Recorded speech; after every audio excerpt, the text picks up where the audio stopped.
Vikosi vya Israel vimefanikiwa kumuua kamanda wa Hamas katika ukanda wa Gaza, hatua ambayo imeelezwa kama ushindi mkubwa wa jeshi la ulinzi la Israel IDF. Kamanda huyo wa Hamas aliyefahamika kwa jina la Hassan Mahmud Hassan Husseini ndiye alihusishwa na mauaji na utekaji nyara wa raia mnamo Oktoba 7 mwaka 2023 katika hifadhi ya mabomu barabarani. Aliyekuwa mateka Ariani Cohen pamoja na mchumba wake wamepokea kwa furaha taarifa za kuuawa kwa Husseini.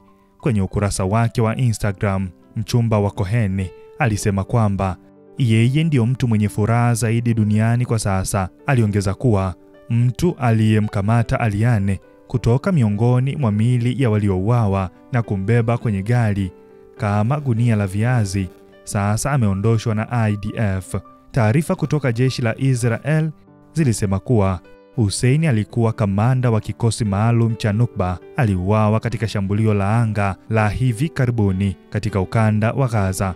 Pamoja naye aliuawa pia Mohamed Abu Atawi, kamanda mwingine wa Nukba waliokuwa viongozi wa shambulio dhidi ya hifadhi ya mabomu karibu na eneo la Riyam, ambako watu waliokuwa wakihudhuria tamasha la muziki la Nova walikuwa wamekimbilia kujificha. Katika tukio hilo, watu 4 wakiwemo Cohen walitekwa wakiwa hai na watu 16 waliuawa, huku 7 wakinusurika na kuokolewa baadaye. Wakati huo huo, vikosi vya Israel vinaendelea kufanya mashambulizi makali dhidi ya Hamas.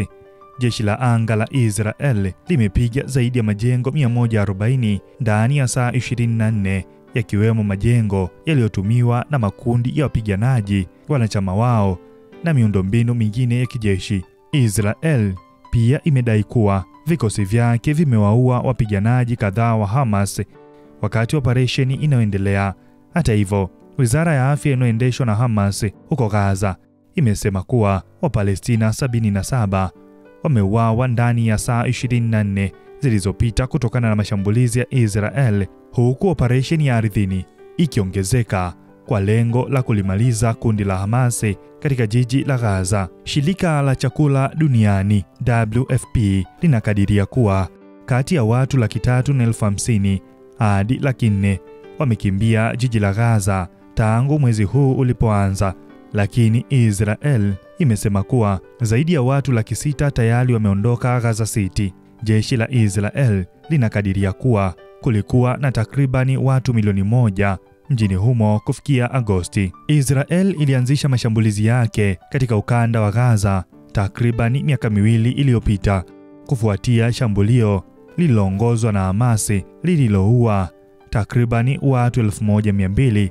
na kuteka nyara wengine 251.